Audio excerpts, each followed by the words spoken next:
floods in this country.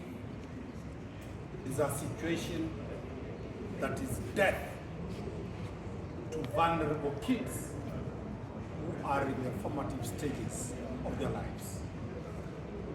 It is a horrid calamity.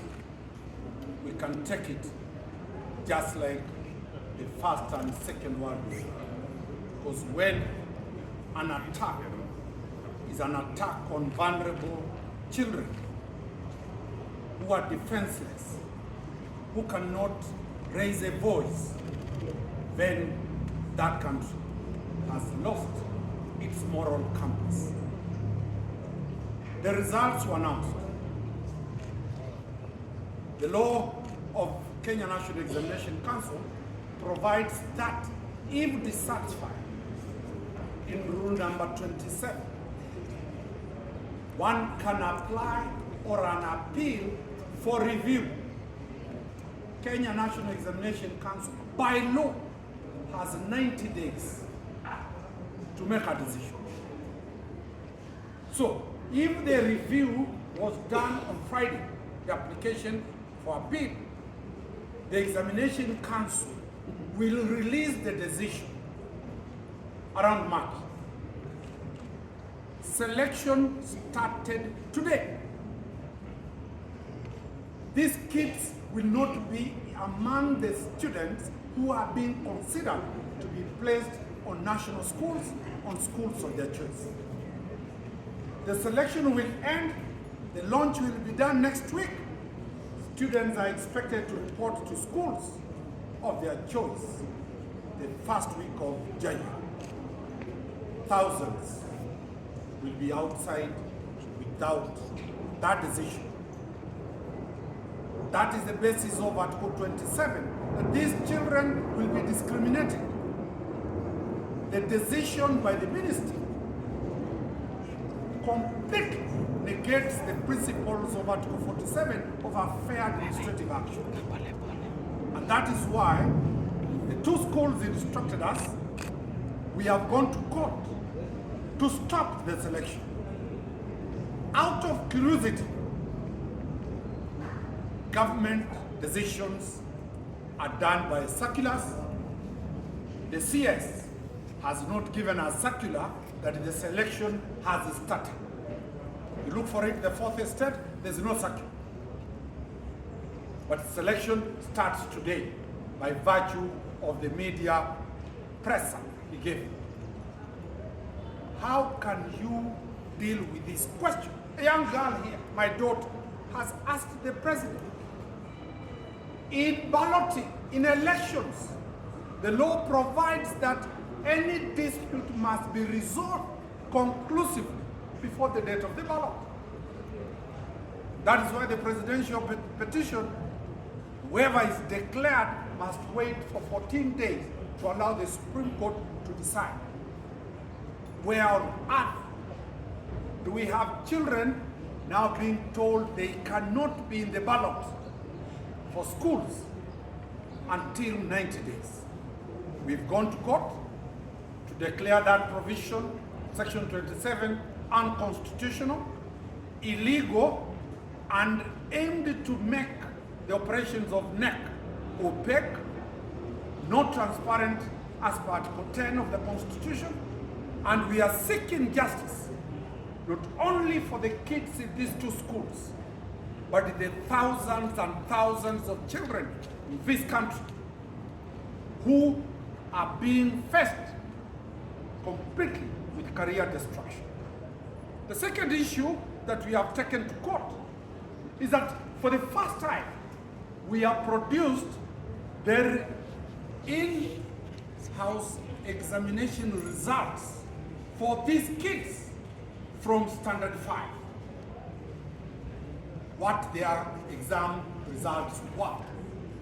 Standard 6, Standard 7, and the mock results of Standard 8. Remember, these schools do joint exams. Kitengela did a joint exam with 7 other schools. The schools, the students were ranked from number 1 to number last. out of those 7 schools, the kids of Kitengela were among the students who got more than 400 marks. Our numbers are over 100. But the results of NEC,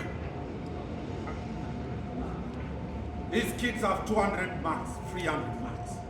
The kids in the other schools who are below 100, who didn't get 400 marks, their results now from NEC are their marks of 400 and above. That contradiction, that is what we are raising. That we have for the first time presented evidence for the courts to see.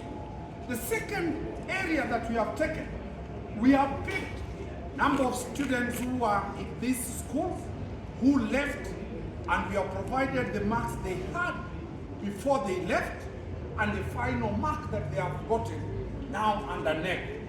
Those kids have done tremendously well.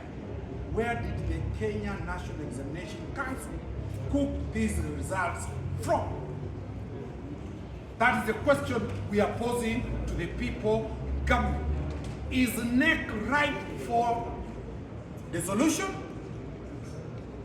First question comes this way. The results are announced. Students never enrolled for certain subjects. They are given now, the students who registered for sign language are given marks for Kiswahili.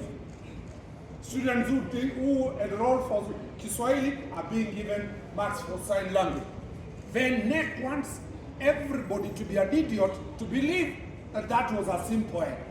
They have admitted themselves in their press statement that there were irregularities, there were errors. If the errors were done, why can't they correct these errors before the selection? The second error is clear. A school has more than 50 students in one subject, all of them score 75. An explanation that it was a multiple choice. Boss, one student can be blind not to see that multiple choice. That error cannot be explained by anybody, that students can have 1 mark. Third,